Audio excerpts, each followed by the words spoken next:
Merci. Merci d'avoir organisé ce colloque qui nous donne l'occasion de nous revoir. Mais il est vrai que ce n'est pas la première fois que nous nous trouvons dialoguer ensemble. En revanche, je trouve que le colloque a une grande originalité dans sa présentation et dans son contenu, parce que vous avez réussi à entrecroiser l'approche philosophique et l'approche juridique, ce qui n'est pas si facile. Et vous avez réussi, avec la cartographie, à introduire l'approche géographique et à répondre, peut-être, je ne sais pas s'il y a des géographes dans la salle, mais à répondre à certaines interrogations que se posent actuellement les géographes. Je pense notamment au livre de M. Lusseau sur la façon de représenter un monde en mouvement. Un monde en mouvement, un monde qu'il est impossible de figer selon les cartographies à l'ancienne. Alors là, il me semble que le défi était redoutable et que vous l'avez assez largement relevé. Mais pour revenir au colloque proprement dit, je dois vous avouer que j'étais au départ un peu perplexe devant l'intitulé lui-même, vers une interdiction absolue de la peine de mort. J'étais perplexe parce que interdiction absolue, c'est une expression qui peut sembler juridique plus que politique ou philosophique. On aurait pu attendre abolition universelle plutôt qu'interdiction absolue. Et il me semble qu'en introduisant cette terminologie, vous posez la question d'une signification de la peine de l'abolition ou de l'interdiction qui est une signification ambiguë. Parce que, en parlant d'interdiction absolue, vous nous renvoyez sur les catégories du droit international qui ont été rappelées notamment par William Schabas, mais qui ont été évoquées aussi ce matin, je crois, entre les valeurs qui sont sous-jacentes à cette interdiction ou à cette abolition. Et c'est tout le débat qui a été évoqué ce matin et cet après-midi entre la vie et la mort, l'humain et l'inhumain. Or, c'est un débat qui n'est pas neutre du tout pour le juriste, car pour le juriste, l'interdiction de l'inhumain est effectivement une interdiction absolue. Ce sont les droits indérogeables à l'égale dignité de tous. Donc, si on fonde l'interdiction de la peine de mort sur la valeur protection de l'humain, protection de la dignité humaine, on débouche sur une interdiction absolue.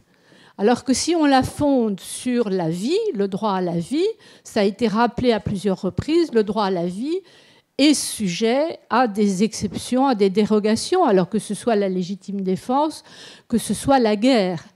Donc, en introduisant cet intitulé, vous introduisez une sorte d'ambiguïté dans la signification elle-même. Et ce qui est intéressant, c'est que dans les pratiques des États, dans les pratiques des organisations internationales, dans les pratiques des juges régionaux comme le juge de la Cour européenne des droits de l'homme ou le juge de la Cour interaméricaine, ou les organes à vocation universelle comme le Comité des droits de l'homme, les deux interdictions ont évolué. Extension de la protection de la vie, on le voit quand on compare les textes de l'après-guerre. La Déclaration universelle des droits de l'homme, ça a été rappelé, n'interdit pas la peine de mort au nom du droit à la vie. Le tribunal de Nuremberg a appliqué la peine de mort sans état d'âme particulier. Les textes qui ont suivi la Déclaration universelle continuent à admettre l'exception de la peine de mort. Il a fallu, pour l'extension du droit à la vie, attendre les protocoles additionnels. Et il a fallu attendre la création d'une cour pénale, enfin des tribunaux pénaux d'abord, puis d'une cour pénale internationale ensuite. Donc il y a extension progressive du droit à la vie, mais il y a simultanément extension progressive du droit à la dignité quand on voit apparaître cette idée qui est très claire dans l'arrêt que vous avez cité à plusieurs reprises, l'arrêt Söring contre le Royaume-Uni de la Cour européenne 1989, cette idée très claire que les modalités d'exécution de la peine de mort peuvent constituer un traitement inhumain ou dégradant. Et pourquoi la Cour en est venue à ce raisonnement en 1989 ? Tout simplement parce que le Royaume-Uni n'avait pas ratifié le protocole additionnel qui interdit la peine de mort il était resté à la ratification de la Convention elle-même qui permet l'exception de la peine de mort. Donc si on voulait interdire l'extradition vers un pays, en l'occurrence les États-Unis, qui applique la peine de mort dans des conditions considérées comme inhumaines, il fallait changer le fondement juridique. Il fallait passer du droit à la vie au droit à la dignité.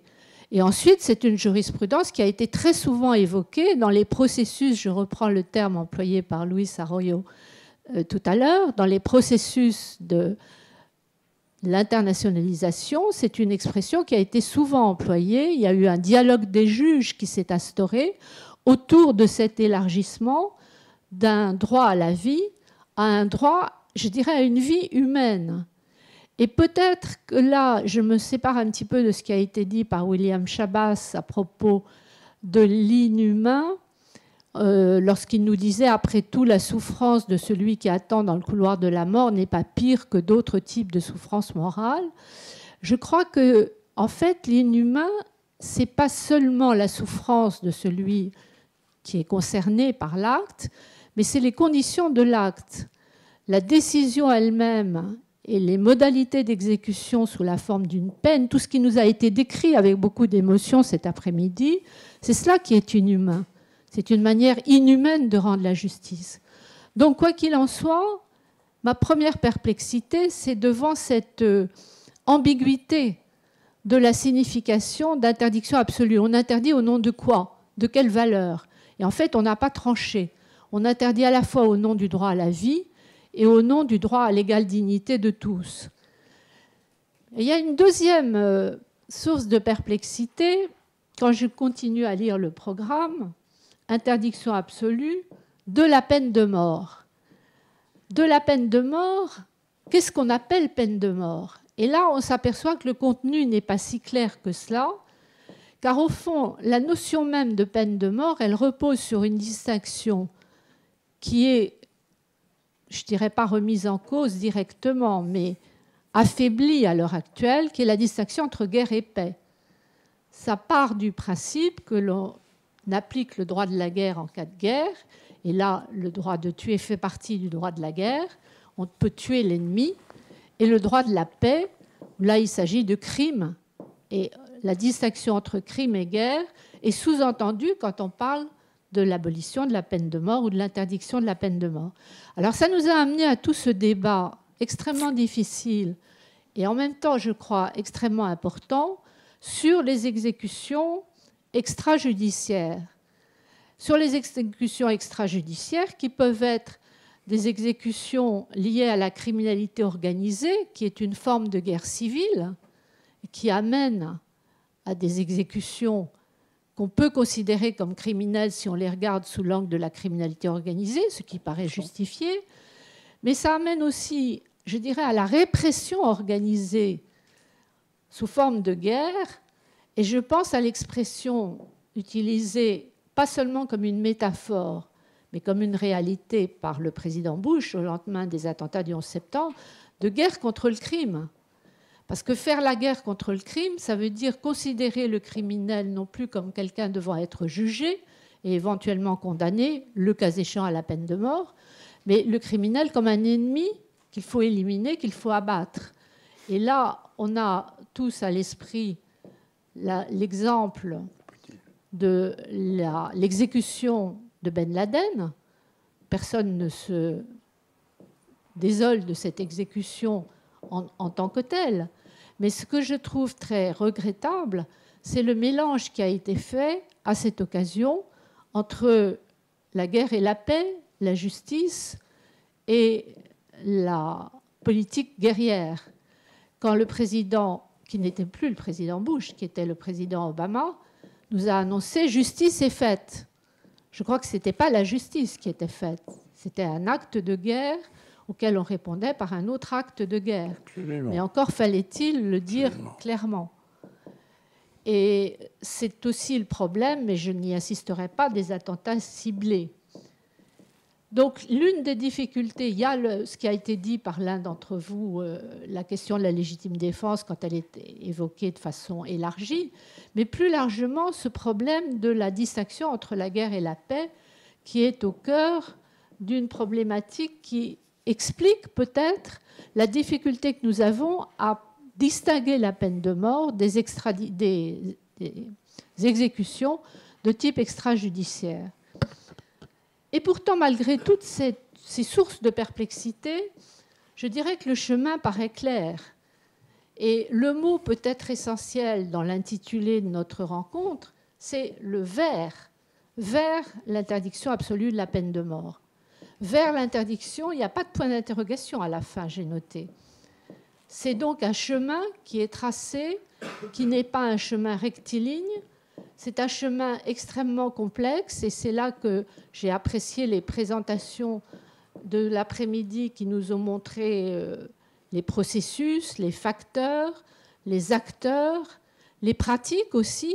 William Schabas a insisté sur l'évolution des pratiques dont il se disait lui-même surpris d'une certaine manière. Et c'est une évolution qui paraît, à l'heure actuelle, extrêmement complexe, certainement pas linéaire, mais je crois à terme inéluctable. Et c'est pourquoi je pense qu'il était essentiel que nous ayons parmi nous, et que ce soit lui qui ait le dernier mot et pas moi, Robert Badinter, parce qu'il faut croire, dans certains cas, il faut garder l'espérance, même quand elle semble s'éloigner. Et je sais que vous allez nous parler d'un des points noirs qui sont à l'horizon dans ce long processus qui guiderait peut-être pas vers l'interdiction absolue, mais vers l'abolition universelle de la peine de mort. Voilà, c'est exactement ça.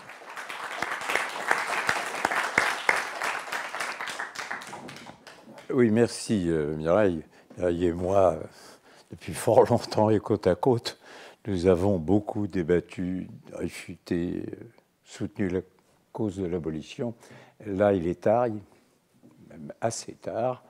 Beaucoup de choses excellentes ont été dites et je vais essayer de vous faire mesurer ce que je crois être la situation actuelle en matière de lutte pour l'abolition universelle.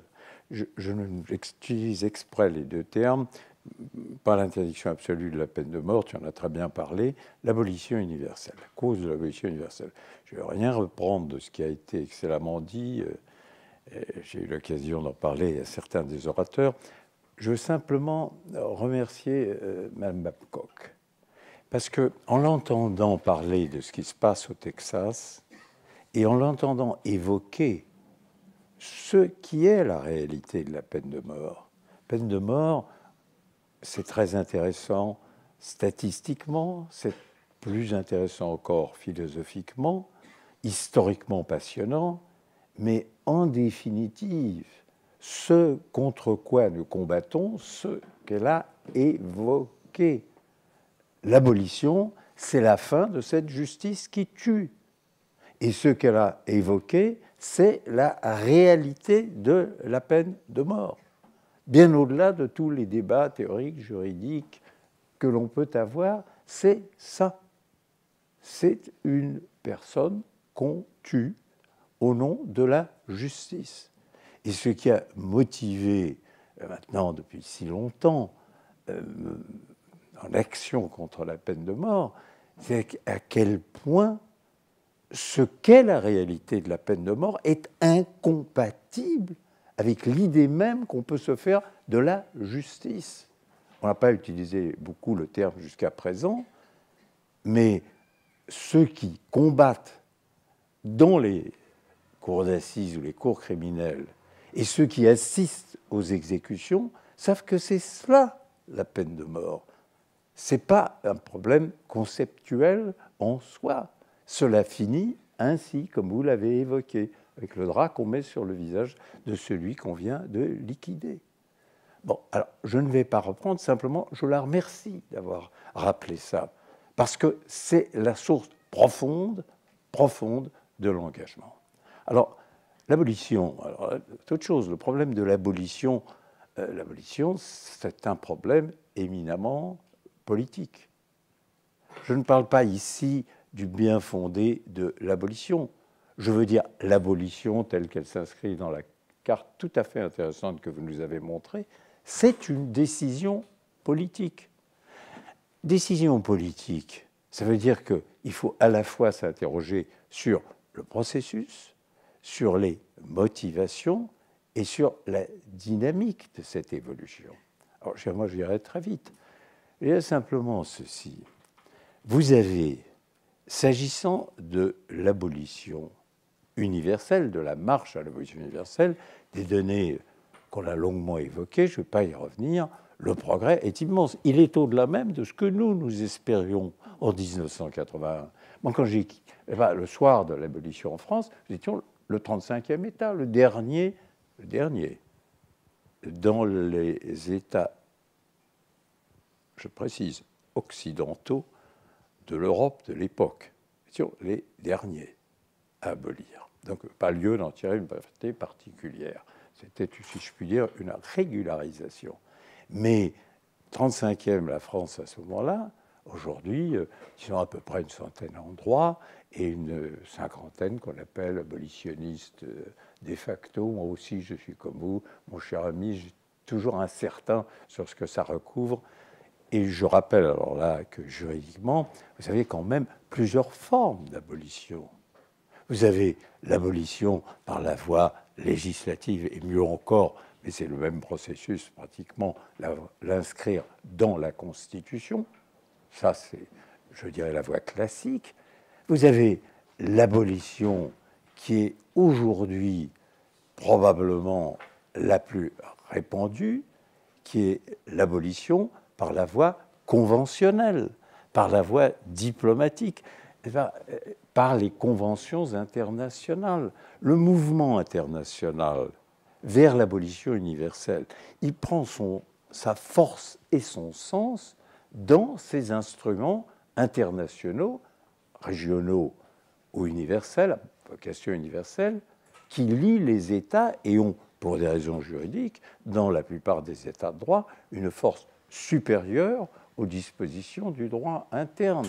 Et à cet égard, ce n'est pas hasard si l'Europe, qui en dehors de la Biélorussie, sur laquelle moi je porte un œil extraordinairement critique, mais c'est logique historiquement et politiquement, puisque c'est le dernier État stalinien de toute l'Europe. Donc il est logique qu'il utilise encore la peine de mort. Tant qu'il sera stalinien, il aura la peine de mort. Ça, c'est évident pour quiconque a été, ce qui est mon cas, en Biélorussie. Mais je dis simplement, l'Europe a aujourd'hui des instruments régionaux qui interdisent aux États membres, à tous les membres du Conseil de l'Europe, de recourir à la peine de mort, avec la succession, le 6e protocole, non seulement la Convention, mais le 6e protocole, mais le 3e protocole, à la Convention européenne des droits de l'homme.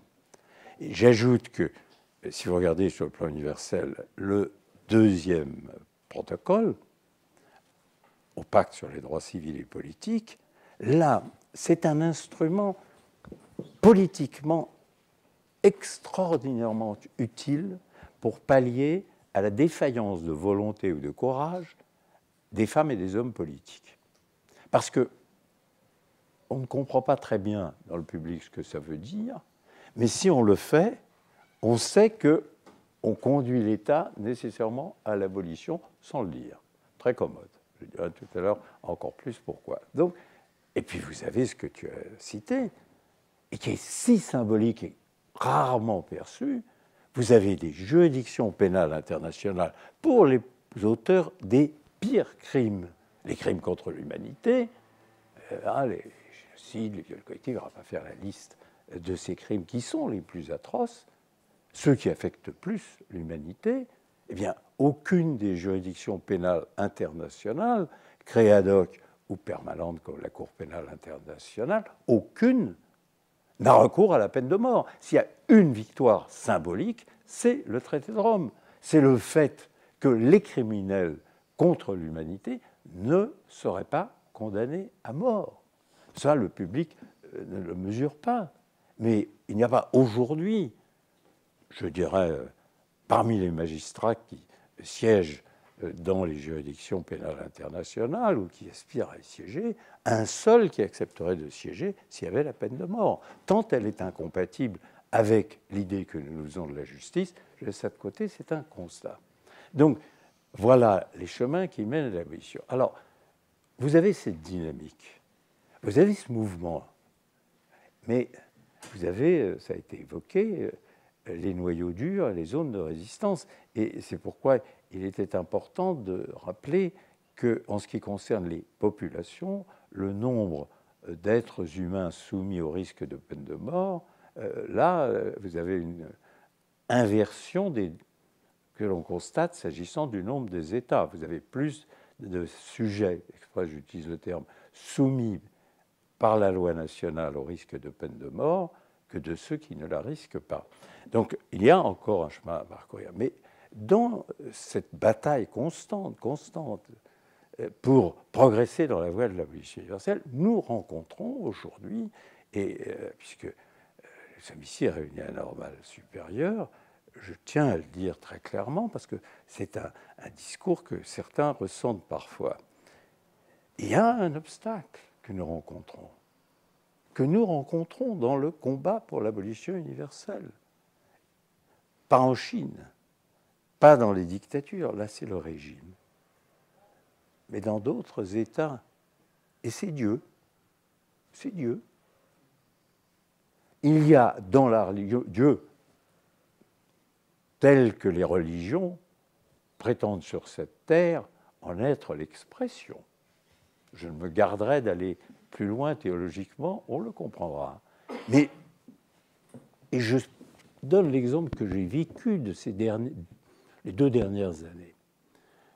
À la faveur du printemps arabe, le mouvement abolitionniste, que ce soit en Tunisie, au Maroc, en Égypte, partout, le mouvement abolitionniste, qui est notamment en Tunisie fort, bien organisé, au Maroc aussi, avec vraiment des talents, des femmes et des hommes de conviction, on a senti que c'était le moment. Et il y a, vous savez, dans l'abolition, des moments où la fenêtre s'ouvre, où la porte s'ouvre, si vous ne vous précipitez pas, elle se referme et vous en avez pour des décennies. Il faut savoir saisir le momentum, comme on dit. Mais là, c'était le moment. Qu'est-ce qui s'est passé? Le printemps arabe a eu lieu, bon, nous savons ce qu'il en est advenu et nous en sommes aujourd'hui, je note que c'est l'automne, mais ces États avaient à ce moment-là l'occasion unique d'abolir. La réponse qui nous a été faite, bien que j'y ai couru, la réponse a été faite partout la même. J'ai entendu ça partout. C'est vrai. C'est vrai, nous sommes pour l'abolition. D'ailleurs, et là les données le confortent, nous sommes abolitionnistes. Chez les Tunisiens, ça doit faire 20 ans, les Marocains, ça fait presque autant, de longue date. Non, certainement pas reprendre les exécutions, ça va de soi, mais la réponse était toujours... Vous savez, politiquement, M. Badinter, même si nous sommes convaincus, comme vous, que l'abolition est liée au respect de l'état de droit, et qu'il est lié au respect des droits fondamentaux, nous sommes, nous, dans un très dur processus politique. Nous avons des adversaires qui sont des adversaires impitoyables et qui ne nous laissent rien passer. Et si nous disons, nous inscrivons dans la Constitution, comme vous le souhaitez, vous autres abolitionnistes venus de l'autre côté de la Méditerranée, l'abolition de la peine de mort, nous aurons immédiatement, le cœur de tous les intégristes qui pointeront du doigt le Coran, en disant comment qu'est-ce que vous êtes en train de faire? Vous êtes en train de violer la loi de Dieu? Vous permettez ça au nom de la liberté? Vous violez la loi supérieure, celle divine qui est la première que doit observer un musulman et un peuple qui est convaincu ou qui est profondément musulman. Et cet argument-là, dans l'état des forces politiques actuelles, c'est un torrent que vous apportez par le simple fait de l'inscription de l'abolition que vous apportez à des adversaires politiques redoutables et qui ne s'en tiendraient pas, croyez-moi, à la seule question de la peine de mort. Donc, c'est politiquement trop onéreux. Nous vous garantissons le maintien de l'abolition de fait, mais l'inscrire dans le droit et en particulier dans la Constitution, c'est, en termes politiques, un énorme risque pour un très petit profit politique s'entend. Et ce propos-là, je l'ai entendu très souvent. On vous répond oui, c'est très bien, vous avez raison, oui, sur le. Bon, en effet, on regarde oui, des principes de la justice, oui, l'abolition, en effet. Bon, voilà. Vous évoquez les droits de l'homme. Les droits de l'homme, pour nous, c'est un bienfait que Dieu a donné aux hommes. Et par conséquent, votre interprétation des droits de l'homme, tout à fait lumière, non. Si vous considérez comme nous que c'est d'inspiration divine, alors que c'est au regard de la loi de Dieu que vous devez interpréter les droits de l'homme et les principes des droits fondamentaux. Et là, nous avons des textes, et ces textes font partie du noyau dur, dirais-je. Et c'est ainsi, par exemple, que raisonne encore d'ailleurs, la Cour suprême en Égypte. Il y a des prescriptions dans la charia qui s'imposent, on dirait, en matière de contrôle de constitutionnalité, avec une valeur supérieure et auxquelles les lois humaines ne peuvent pas déroger. Je marque au passage que c'était pour la possibilité de la polygamie pour les hommes. Bon, que cet arrêt a été rendu. Mais je dis simplement, c'est exactement ce que j'ai rencontré en son temps au Pakistan. Non. Je savais très bien, je ne discute pas que ce n'est pas bien, d'ailleurs, l'abolition de fait, mais non, là, nous avons un problème fondamental. Si nous sommes un État qui a proclamé que c'est un État religieux dont la loi fondamentale est la charia, là s'arrête, je dirais, politiquement, l'abolition de droit. Ça devient un autre problème, et un problème majeur. Car je comprends très bien nos amis politiques qui disent on est dans une lutte féroce contre des adversaires qui ne nous font aucun cadeau, et nous savons que si leur victoire survenait, on verrait ce qu'il adviendrait d'un certain nombre de libertés qui nous sont précieuses, et surtout, à mes yeux, un principe absolu qui ne s'ouvre aucune dérogation, qui est l'égalité des droits de la femme et de l'homme. Nous savons l'enjeu.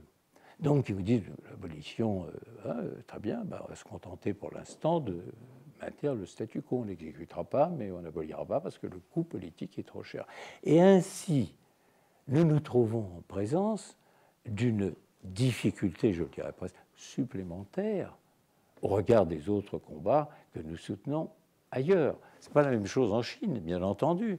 Moi, je suis convaincu que l'abolition surviendra plus tôt qu'on le croit, et aux États-Unis et en Chine. Pas seulement à cause de la force de ma conviction, mais parce que beaucoup d'indices, mais je ne le traiterai pas ici, le laissent à penser. En revanche, s'agissant là de cette considération, nous ne pouvons pas déroger à la peine de mort parce qu'elle est inscrite dans la loi divine. Que voulez-vous qu'un rationaliste épris des Lumières, disciple de Condorcet, aille opposer à cet argument-là? Vous n'êtes pas crédible une seconde.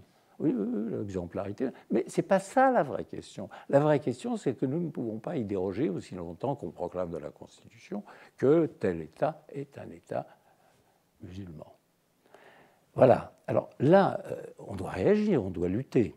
J'évoquais cette espèce de quasi-bâillon intellectuel ou politique qui, à ce moment-là, nous pèse sur nos lèvres à nous, juristes ou militants occidentaux. Et l'heure de l'abolition, je dirais la réalisation de l'abolition, l'abolition universelle, elle devient à ce moment-là, elle devient la tâche première d'abolitionnistes musulmans. Parce que c'est à eux, après tout, quand on regarde nos écrits à nous, pas dire que la Bible, même si à la Genèse, je ne vais pas repartir sur la Genèse, mais même si vous avez à cet égard une considération liminaire pour qu'un, il faut bien reconnaître que la peine de mort n'est pas tout à fait absente de nos livres sacrés. Pas dire que c'est complètement des textes abolitionnistes. Mais nous avons réussi à nous libérer de cette pesanteur-là. Et ça n'a pas été si facile. Nous avons réussi. Le problème, c'est que pour se faire entendre, il faut que ce soit nos amis abolitionnistes musulmans qui relèvent le défi et qui disent non, non. Et certains de mes amis me l'ont confirmé, eux docteurs en théologie musulmane, que ce soit inscrit dans la loi sacrée ne veut pas dire que c'est obligatoire. Ça veut dire que c'est possible. Dialectique bien connue en effet en Europe depuis fort longtemps. C'est possible, mais ce n'est pas obligatoire. Rien que ce soit possible, ça nous suffit. Et à partir de là, vous construisez l'abolition pour cette terre. Donc, il faut, examiner, et je l'ai évoqué à vous, mon cher ami, il faut que nous nous mettions au travail sur le rapport, et le rapport qui est historique, philosophique, et je dois dire approche religieuse multiple, sur le rapport entre religion et peine de mort. Ça, je le souhaite profondément, et qu'à cette occasion, nous demandions à des docteurs en théologie, et j'en connais certains, musulmanes, de venir nous exprimer comment ils voient la possibilité de briser ce carcan, faute de quoi nous allons nous retrouver avec une carte dans laquelle vous aurez l'abolition universelle, sauf là où règne la charia. Ce qui vous reconnaîtrez n'est pas satisfaisant pour ceux qui combattent certains préjugés qu'on connaît aujourd'hui, précisément contre les musulmans. Mais négliger cet aspect des choses, refuser d'en parler, c'est se fermer les yeux. Et si vous regardez le mouvement actuel si important qui a emporté vers, en effet, la liberté et la démocratie, les peuples arabes, ça n'a rien donné, rien, en ce qui concerne l'abolition de la peine de mort. Et pourtant, croyez-moi, il y a des militants, il y a des femmes et des hommes de qualité partout dans ces pays, et bien entendu, ils ont le cœur caché derrière le rideau, mais le plus possible caché derrière le rideau d'ailleurs. Voilà. Donc je pense qu'il serait bon, d'un point de vue aussi philosophique, de s'interroger sur cette étrange conception qui fait de Dieu, de la divinité, un fournisseur ou un garant de la peine de mort. C'est quand même pas l'attribut premier, me semble-t-il, de la divinité. Et cependant, c'est en son nom que l'on maintient et que l'on pratique beaucoup la peine de mort. Parce qu'il faut quand même le dire, à cet égard, la carte est saisissante. Si vous la regardez, aujourd'hui, si vous enlevez la Chine, vous mettez de côté les États-Unis, la pratique effective, le recours à la peine de mort, c'est majoritairement le fait d'États islamistes intégristes. Le record absolu aujourd'hui de pratique de la peine de mort, c'est l'Iran. Et je dirais l'Iran, y compris les mineurs, et avec une certaine dilection à l'égard des femmes considérées comme pécheresses. Mais c'est l'Iran. Alors on dit, oui, mais c'est la lutte contre la drogue. Je le veux bien, mais réfléchissez. La lutte contre la drogue appelle partout la pénalisation. Mais ici, la pénalisation suprême étant la peine de mort, et la peine de mort étant édictée par Dieu, vous entrez dans un processus qui rend impossible l'abolition, s'agissant y compris du trafic de stupéfiants. Donc, nous sommes là en présence d'une donnée que nous ne pouvons pas ignorer. Jusqu'à nous dire, non, c'est pas possible, parce que ça aboutit à stigmatiser les musulmans, ça va recommencer.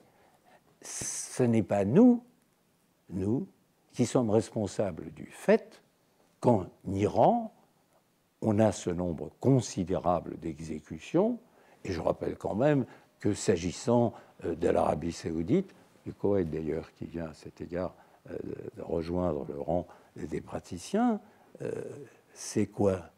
C'est le sacrilège, c'est le blasphème, dans certains cas aussi c'est l'homosexualité, et je pourrais continuer la liste des infractions passibles de la peine de mort au regard de la loi divine. Donc nous avons là, et on retrouve la tradition des Lumières, une nécessité de mobiliser, je rappelle ce qu'écrivait à ce sujet, il y a plus de 2 siècles maintenant, les encyclopédistes, en premier chef, Voltaire. C'est étrange de se retrouver au début du XXIe siècle dans cette situation, mais nous ne pouvons tout simplement pas nous dérober. Il faut absolument se rendre compte que la question religion et peine de mort doit faire l'objet d'une réflexion. Elle a eu lieu en ce qui concerne peine de mort et totalitarisme. On a beaucoup travaillé là-dessus, y compris, je n'ose dire à la grande époque, mais les grands auteurs comme Camus ou Foucault. Mais là, ce n'est pas le problème du totalitarisme politique, c'est une autre forme de totalitarisme qui se proclame et se veut religieux et, en effet, transforme la divinité en pourvoyeur de supplices divers. Voilà. Donc, je vous amène là vers un programme que je souhaite on puisse voir l'année prochaine. Moi, je crois vraiment qu'il est temps de prendre ici un normal sup, on peut faire un séminaire de recherche, et en remontant d'ailleurs assez loin, parce que ça n'est pas un courant nouveau. La divinité armée non seulement du pouvoir de damnation, mais du pouvoir sur cette terre de décollation, sous toutes les formes de supplice de mort. Je vous renvoie à cet égard à Goya et à ces admirables dessins que tu me montrais tout à l'heure.